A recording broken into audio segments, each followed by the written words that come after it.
Deixa eu ajeitar aqui isso pra mim. Bom dia para vocês, bom dia a todo mundo que tá na live, bom dia, tia. Vamos nós continuar com o nosso estudo, pois essa oração abençoada. Hoje a gente vai continuar com algumas obras da carne, faltam 3, comentar 3, se não me engano. E lembrando que a gente na semana passada falou sobre a discórdia, as dissensões, as facções, as inimizades, e falamos que essas 4 fazem parte daquele grupinho ali, estão meio que andando juntos, né? E nós vimos cada uma delas e eu frisei muito a importância da gente entender que nós estamos vendo isso para sermos resistência.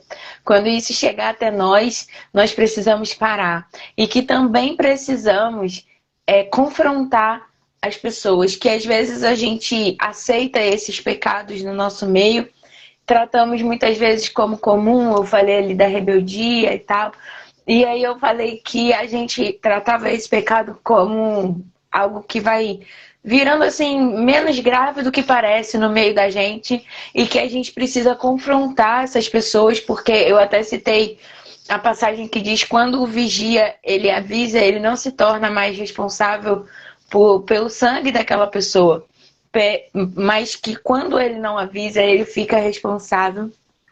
E eu queria, antes de começar hoje, eu achei, graças a Deus, o Senhor me mostrou um versículo que respalda isso. E eu queria já começar dizendo ele para vocês, que está lá em Levítico 19, no versículo 16 e 17. Diz assim: não vivam como difamadores no meio do povo. Não fiquem de braços cruzados quando a vida do seu próximo correr perigo. Eu sou o Senhor. Não alimentem ódio no seu coração contra algum de seus parentes. Confrontem, sem rodeios, aqueles que errarem, para não serem responsabilizados pelo pecado deles. Então eu cheguei a comentar isso na semana passada, que quando a gente vai sendo conivente com essas coisas, a gente não bota o confronto, até por medo de perder aquela pessoa do meio ali do corpo, ela se chatear, enfim. Eu falei que às vezes por causa disso, a gente acaba deixando essa pessoa ir caminhando para a morte, sendo conivente com a morte dela, e a gente acaba não exercendo essa justiça em amor da parte de Deus, que é esse confronto com ela, e a gente acaba sendo responsável por esses pecados também.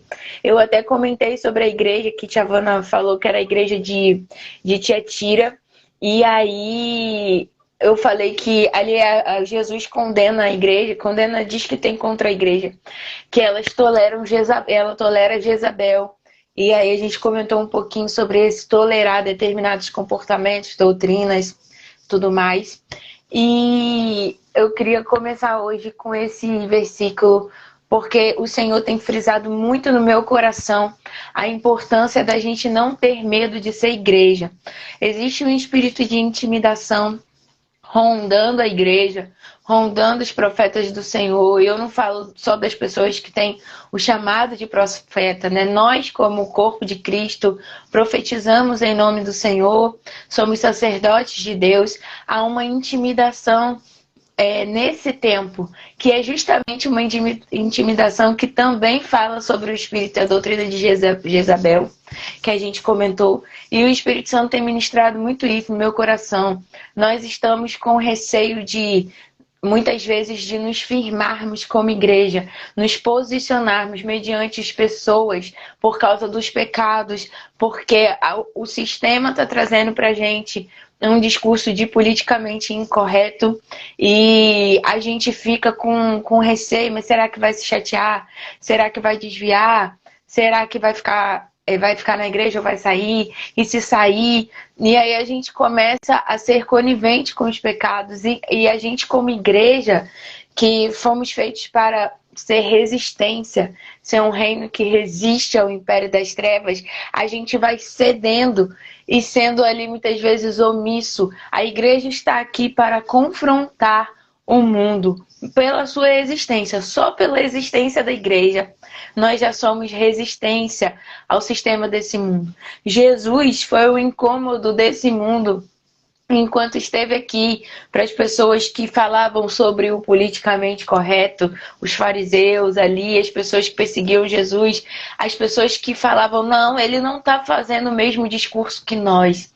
E Jesus o tempo todo trazia esse confronto. Os de corações quebrantados se rendiam, se arrependiam, e o sistema endurecido ficou contra Jesus. A gente sabe que ele venceu todas as coisas, mas nos manteve aqui como igreja para continuar fazendo esse papel de resistência em amor. Isso é um ato de amor.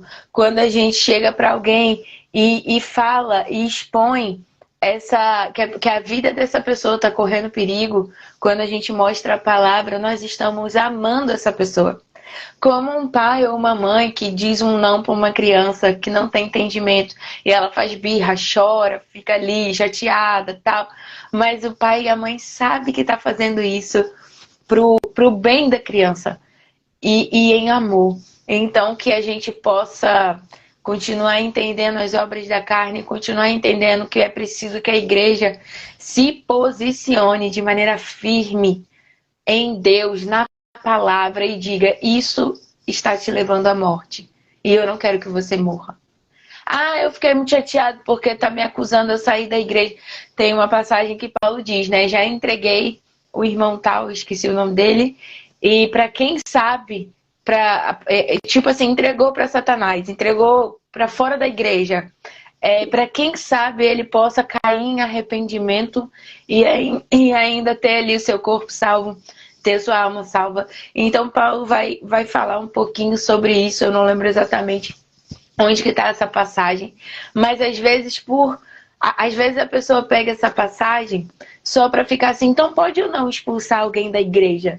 E o foco não é expulsar ou não, o foco é vamos denunciar os pecados, vamos sim colocar uma luz diante da pessoa para que essa pessoa diga assim, eu estou indo para a morte. E ela, quem sabe, caia em si e se arrependa diante de Deus. Mas se não há quem confronte, se não há quem pregue, se não há quem mostre a luz, como que essa pessoa vai cair em si? A gente vai permitindo coisas, por exemplo, isso acontece muito com pais de adolescentes. Estou falando porque já trabalhei com adolescente aqui e aí. Não, mas se eu ficar muito confrontando meu filho assim, ele vai sair da igreja. Ele não vai querer ir pro culto, ele não vai querer ir para a igreja. E aí a gente vê os adolescentes indo para o prédio da igreja, mas se corrompendo todos os dias fora do prédio da igreja. Então é melhor que o pecado seja exposto, é melhor que a carne seja denunciada, é melhor que a gente confronte, coloque a luz mesmo ali. Uma lanterna no olho da pessoa vai incomodar. Mas quando você coloca a luz, você está dando a essa pessoa a oportunidade de sair do caminho de morte e ir para o caminho de luz. Ah, mas como que a gente vai dizer isso? É complicado. Não é complicado. Quem está deixando complicado é o sistema que está muitas vezes entrando na igreja. A Bíblia está dizendo aqui, no versículo 17, confrontem sem rodeios aqueles que errarem. É assim que a Bíblia diz que a gente deve se comportar. Confrontem sem rodeios. Não é conversar, fazer um carinho, dizer, olha, você está errando muito. Será que não é por alguma dor que você está sentindo? Confrontem sem rodeios. Você está errado. Eu entendo a sua dor, eu posso entender o que você está passando, você pode me explicar, mas independente de qualquer coisa que você fale, você está errado. Ah, mas você está dizendo isso para quê? Para dizer que você é certo? Não, para te dizer que o seu erro está te levando à morte. E eu te amo, eu não quero que você morra. E aí a gente pode resgatar essa pessoa do caminho de morte com um confronto. Ah, mas não sei se isso vai dar certo. Lembra que a gente está falando que não é sobre a nossa opinião, é sobre o que a palavra de Deus diz. E a palavra de Deus diz, confrontem sem rodeios aqueles que errarem, para não serem responsabilizados pelo pecado deles. O que eles vão fazer com o confronto não é problema de quem confrontou. Mas caso não haja o confronto mediante o erro, nós que não confrontamos somos responsabilizados por aquilo. Olha que coisa profunda isso.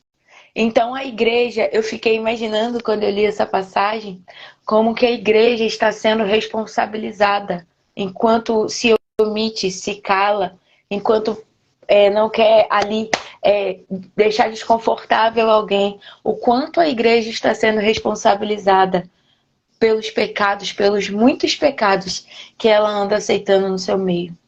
Nós precisamos lembrar que somos sal e luz. Sal e luz. Se a igreja perder o sabor e perder sua capacidade de ser luz, para que vai servir? E eu precisei, não planejadamente, mas o Espírito Santo ministrou meu coração, e o que eu estou ministrando para vocês não está anotado, não está planejado, só o versículo que o Espírito Santo mesmo me deu. Porque eu creio sim, eu tenho certeza que ele deseja ministrar isso à sua igreja nesse tempo. Não só Efraim, a sua igreja na terra. Para que a gente se posicione de maneira firme contra o pecado. E se a pessoa quiser continuar errando, a Bíblia diz que é para a gente considerar como ímpio, porque não está seguindo a palavra de Deus. E isso pode ser muito desconfortável para a igreja, porque como que a gente olha para uma pessoa que a gente acha tão querida e considera ímpio, considera que ela não crê em Deus, considera que ela não quer andar no caminho de obediência, ela é tão querida nossa. Mas às vezes esse desconforto é o que vai levar a gente para o caminho da verdade, de dizer, olha só como a ferida do povo de Deus é grave e precisa ser consertada. A gente vai acolher em amor essas pessoas, mas jamais aceitar o pecado dessas pessoas. E isso vai exigir de nós confronto. E se essa pessoa não suportar ficar perto de nós por causa do confronto, aí é uma escolha dela e de Deus. Mas a gente precisa fazer a nossa parte. O confronto ele vai exigir de nós posicionamento. O posicionamento vai gerar para nós desconforto, lutas, embates espirituais, mas é o que Deus mandou a gente fazer. Muita gente não vai mais te achar tão legal quando você começar a confrontar essa pessoa, mas é o que a palavra manda fazer. Muita gente não vai mais querer ter muitas conversas com você. Isso pode te levar a perder amigos, mas é o que a Bíblia manda a gente fazer. Não é confrontar porque você acha errado. É confrontar mostrando a palavra. A palavra de Deus diz, 2 pontos, e mostra a palavra à pessoa.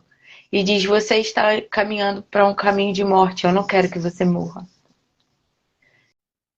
Isso pode, como eu falei, gerar afastamento de pessoas, da gente, como pessoa, do corpo ali, da congregação local, mas é uma escolha dela. O pecado precisa ser confrontado. A gente precisa parar de aceitar que as pessoas estão morrendo no meio do corpo de Cristo. Elas não são corpo de Cristo porque estão decidindo estar no pecado.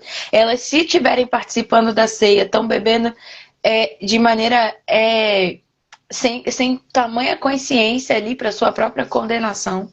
Elas estão achando que estão num caminho de vida quando na verdade estão morrendo. Estão dando legalidade não só na vida delas, mas no meio do corpo de Cristo, porque elas estão no meio, o pessoal, nós como corpo de Cristo estamos permitindo. Então nós precisamos começar a tapar as brechas para que a igreja pare de ficar adormecida, enfraquecida. São coisas que colocam peso na igreja, traz sonolência para a igreja. Nós precisamos tapar essas brechas. E eu estou vendo o quanto isso é importante no coração de Deus, porque antes de continuar o nosso estudo, ele ministrou para que houvesse essa parada, para que a gente conversasse um pouco sobre isso. Eu queria frisar isso no coração de vocês, porque como eu falei, a teoria ela não funciona ali sozinha. Ela precisa ser acompanhada da prática. Se nós cremos no que estamos lendo, se nós cremos no que estamos aprendendo, precisamos praticar. E a partir de agora, não só eu, mas vocês sabem que na Bíblia está escrito em Levítico 19, no versículo 17: confrontem sem rodeios aqueles que errarem, para não serem responsabilizados pelos pecados deles. A partir do momento que a gente sabe disso, agora essa é uma palavra que precisa valer na nossa vida.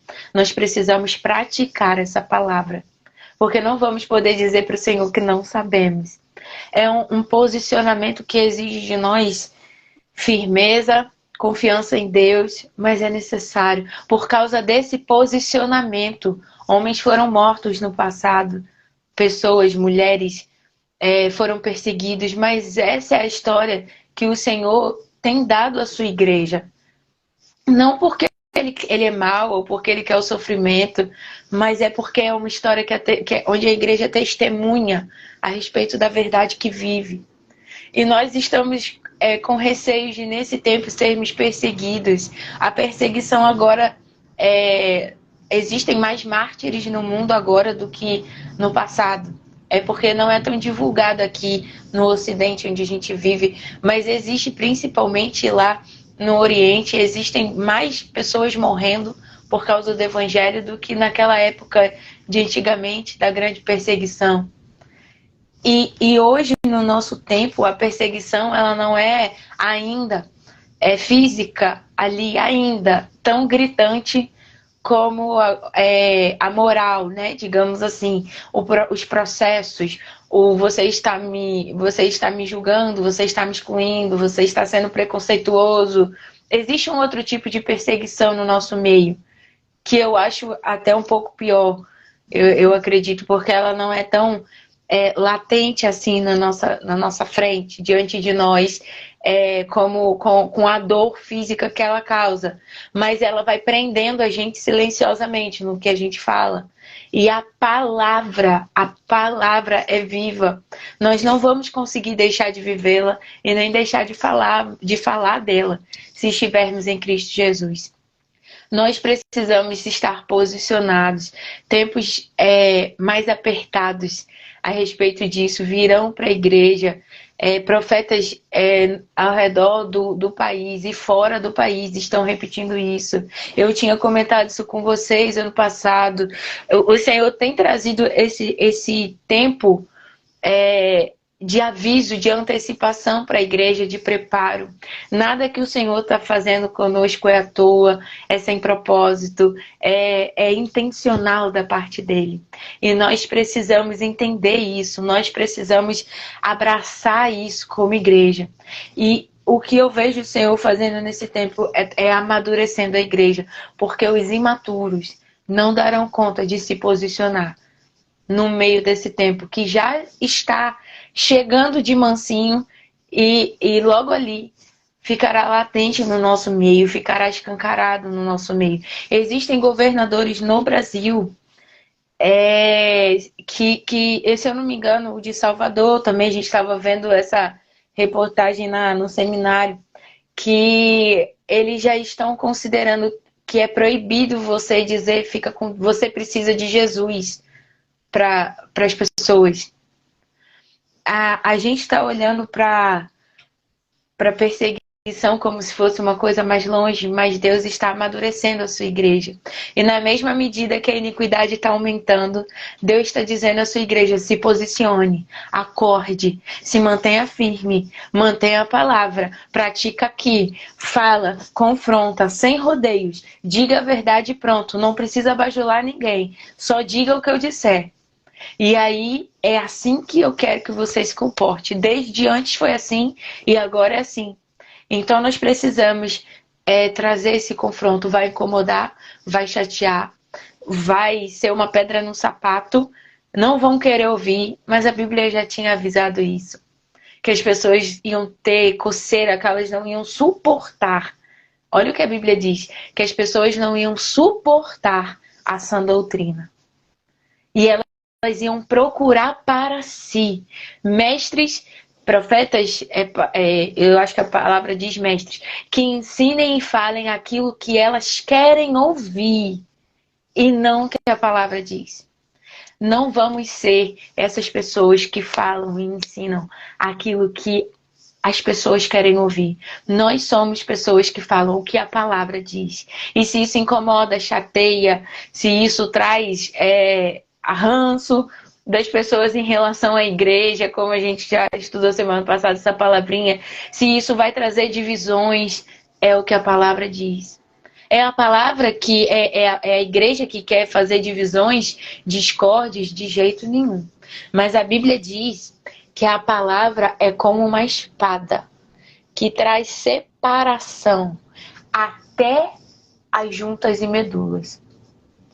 Que dirá de um irmão com o outro? Isso quer dizer que um deles está em desobediência à palavra. Porque a espada, quando ela passa, ela vem trazendo a verdade. E a gente decide se a gente vai ficar do lado da verdade ou do lado da mentira. Por isso ela traz separação. Jesus disse, não pensem que eu vim trazer paz ao mundo, não pensem que... É estranho isso, né? O príncipe da paz dizendo, não pensem que eu vim trazer paz ao mundo, eu vim colocar nora contra sogra, pais contra filhos, filhos contra pai. E a gente olha essa passagem e fala que isso não tá esquisito, foi alguém que botou isso aqui, não foi Deus. Mas na verdade, o que Jesus está dizendo é que ele veio trazer a verdade, a espada da verdade. E é essa verdade que traz a paz para o mundo. Jesus disse, eu não dou a paz para vocês como o mundo dá. Eu sou o príncipe da paz, eu vim com a minha espada, com a minha palavra, trazer para vocês a verdade. E ela vai fazer separação entre quem é e quem não é, quem quer e quem não quer, quem deseja e quem não deseja, quem tenta e quem não tenta, até a divisão das juntas e medulas, das intenções do coração, porque ela é a espada penetrante e afiada. E é essa espada que Deus deu para a igreja. Então não podemos esperar sermos bonzinhos no sentido de pegar a espada e fazer você tá tão errado. Você já viu alguém fazendo carinho com uma pessoa que está prestes a morrer com uma espada? Não.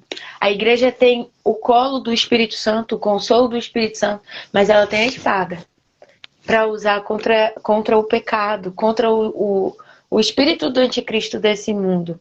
O anticristo não é só um homem que vai se manifestar. O anticristo é um espírito que já está nesse mundo. E ele se manifestará fisicamente através desse homem que vem depois. Então a gente precisa entender que essa espada ela traz divisão no sentido de posicionamento das pessoas. E aí a Bíblia vai dizer que Jesus veio fazer essa separação, mas aí depois ele diz que nos últimos dias derramará o seu espírito sobre toda a carne e os pais, o coração dos pais se converterão aos filhos e o dos filhos se converterão aos pais. Então toda a divisão que a verdade trouxe, o espírito entre quem é e quem não é, o Espírito Santo traz a unidade para quem decidiu pela verdade. Todos aqueles que decidiram viver pela palavra da verdade têm a unidade perfeita do Espírito Santo, que converte o coração dos pais aos filhos e dos filhos aos pais, do seu irmão a outro, e traz a unidade perfeita. Mas o caminho da unidade perfeita passa pela espada da verdade. Não há aceitação de pecado no caminho da unidade perfeita. E nós precisamos entender que é um caminho que na nossa lógica não faz sentido. Como o príncipe da paz veio me dar uma palavra, veio me dar uma espada que divide. Mas é o caminho de Deus, porque ela divide para saber quem é e quem não é. E ela derrama a unidade perfeita, a paz perfeita, o corpo perfeito, para quem escolheu ser e viver da palavra de Deus, ser a manifestação da palavra de Deus, os filhos maduros de Deus. Quando a gente não divide, a gente acha que está dando àquela pessoa uma chance de se arrepender. Mas a verdade é que quando a gente não divide, quando a gente não passa a palavra na frente da pessoa, a gente não dá a ela a escolha de cair em si e de dizer eu estou morrendo, eu preciso viver. Então, como eu falei para vocês, vocês sabem desde o início, o Espírito Santo é quem dirige todas as coisas no nosso meio. Isso não estava no estudo, mas o Espírito Santo ministrou ao meu coração. E eu não fiquei anotando nada para dizer, dá para falar isso ou aquilo. Eu li o versículo e deixei o Espírito Santo ministrar. E essa é a palavra, essa pausa no que eu, com o Espírito Santo, tinha planejado no estudo, para dar para vocês essa palavra, esse recado que o Espírito Santo ministrou para os nossos corações agora. E isso faz parte. Não estamos vendo as obras da carne, simplesmente para saber sobre elas, e também não só para a gente não praticá-las, mas Deus quer levar a sua igreja a um nível de maturidade que vai envolver confronto. Não tenham medo de perder pessoas por causa da correção, do confronto sem rodeios. Não é por vingança, não é por opinião, como a gente já viu. É por amor a essa pessoa. É pela palavra de Deus e pelo Espírito. Nós vivemos assim, pela palavra e pelo Espírito, através da nossa fé. Então vamos praticar o que o Senhor está pedindo para nós como igreja praticarmos. Não é fácil, mas é o que a palavra diz e precisa ser feito.